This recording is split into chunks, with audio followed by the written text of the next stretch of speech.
رمضان میں انسان دیکھ لے کہ رمضان کی ترتیب میں نے کیسے لگانی ہے، اپنے وقت کی ترتیب۔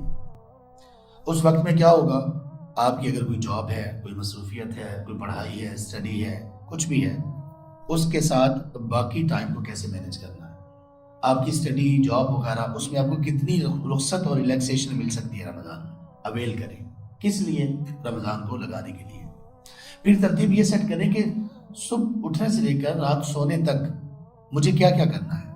تراویح کے لیے وقت مجھے نکالنا ہے، تراویح کس مسجد میں پڑھنی ہے، اس مسجد میں جانے کے لیے میرے گھر سے کتنا فاصلہ ہے، یہ ساری ترتیبات لگائیں۔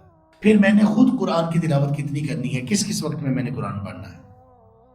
پھر میں نے دعا کس کس وقت میں کرنی ہے، اور خاص طور پر وہ کون سا وقت ہوگا جب میں اور میرا رب بس یہ تنہا ہوں گے اور اس کے علاوہ کوئی اور ہمارے درمیان نہیں ہوگا، یعنی تنہائی کی دعائیں، عبادت، وہ میں نے کیا کیا کرنی ہے، یہ ترتیب لگائیں۔